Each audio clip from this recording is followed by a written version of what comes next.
This is TOC. Entry team. Suspects have taken refuge in the area and are refusing to cooperate. And a new update today on Ready or Not that was dropped last night. They've added in a new uniform to the game, that being the LSPD SWAT OD, as shown in front of my screen.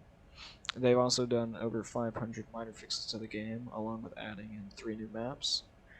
I'm going to be discussing everything that's been added that's new to the game, and all of the minor features and community feedback that's come out so far.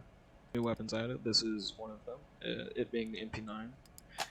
MP9 is going to be your standard MP9 you've seen in other games. You're going to be able to use the Micro T2, SOR dot, and the RMR on it, along with an MP9 suppressor. There's no other muzzle devices currently.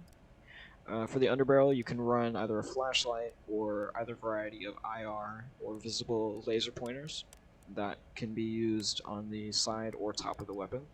When using the IR laser pointer, make sure you're not using the RMR or any low riding sights, because they will get blocked by the PECBOX style IR laser.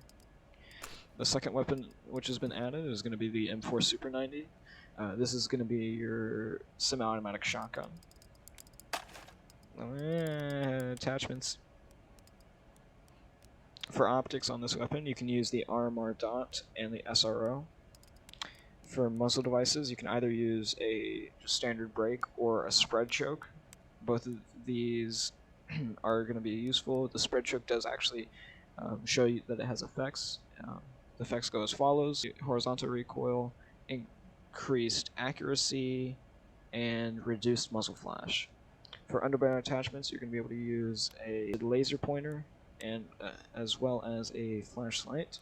2 additional weapons added to the submachine gun category are going to be your MP5A3 and standard 9mm, and your MP5A3 and 10mm. 10mm is just going to be a little bit of a bigger round, hitting a little bit harder. Think about 9mm to 45. When modifying the weapon, you're still going to have essentially the same amount of customizability as the original MP5, with 2 suppressors to your availability and 3 different styles of vertical grip and angled. For the overbarrel, you're going to have your standard laser pointer, PEC-15, and flashlight. And this will go for both the 9mm and 10mm variants of the MP5. Now moving on to one of the main differences with the new update. You're going to be able to actually more so customize your armor and what you're bringing into the raid, as far as grenades, smokes, flashes, and stuff like that. They're using a slots system, so you can also change how many slots you're going to be using for each section. So you could change for your primary ammunition. Say you could do only 1 extra magazine for your sidearm, and then have 7 for your primary weapon. Alternatively, you could save a few of these points, have only 4 magazines for your main weapon, 1 for your secondary, and put those points into grenades and tacticals, so you can spread those evenly throughout those and have a more grenades and tactical oriented setup. This allows you to bring more C2 if that's what you want, or you can bring more of a rounded amount of materials, such as 4 door wedges, or just very balanced loadout in general. You can actually change your ammo type, so you can load up your magazines with either, for the M4, either 5.56 AP or 5.56 jacketed hollow point rounds.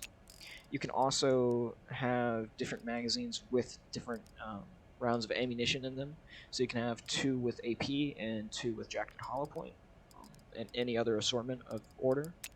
This will be done just by clicking that little plus sign below, and it will give you another slot where you can put either jacketed hollow point or AP.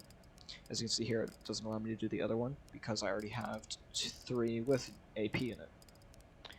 Moving on to sidearms, you're going to have the same ability to change the ammo type with the AP 9mm and the jacketed hollow points, along with the different magazines. Now for the grenades and deployables, you'll see how they are now more so based upon, like I said, that point system, so you can adjust how many you have. So right now I could have, let's say, 3 flashbangs, and that would be all I can have.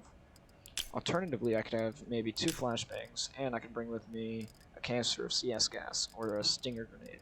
You can also use different deployables, so you can have, say, 2C2. I believe this also does go up depending on what you're using, but I could have 2C2, and I could also have door wedges. Or rather, I could have 1C2 and a door wedge. The door wedges are odd with this new update. They say that it's ×1, but I believe it's going to be giving you 2 for each ×1, so just multiply whatever your outcome is for door wedges by 2, and that's how many you actually have. And for at the bottom, the new selection system, you're going to be able to choose from all specials or deployables and just lethal deployables.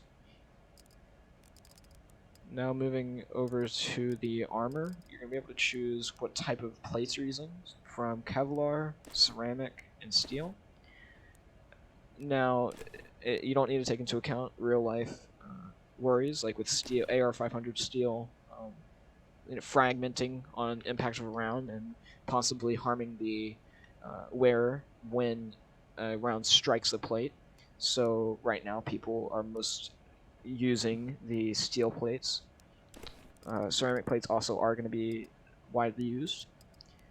On top of this, you can choose whether you have front-only plates or front and back, and I believe also you can choose to have side plates to go along with those. You also now have a vest which you will wear when using the no armor selection, which is going to be a stab-proof vest. This will not do any protection against any sort of ballistic rounds, small caliber or large, but will, according to my knowledge, stop or prevent attacks from knife-wielding suspects. And of course you have your heavy armor, which you can still use. Another minor change to the actual operator themselves is the NVGs have been given a new texture, and your contacts have been given the Ops Core helmet mounting system. Other than that, those are only visual changes to the helmet. Into the maps, they have added the Neon Nightclub in.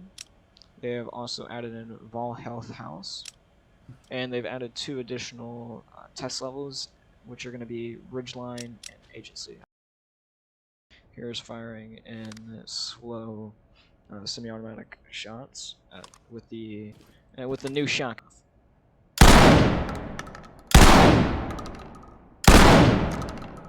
As you can see, the spread is fairly significant, so that is going to be, and this is from about probably 10 meters away, so that's something to take into consideration. Or possibly, yeah. And you can also use a slug with the shotgun, as shown here. Your slug is just going to be one large projectile going out of the shotgun instead of the traditional pellets. I'm just going to be testing it on full auto.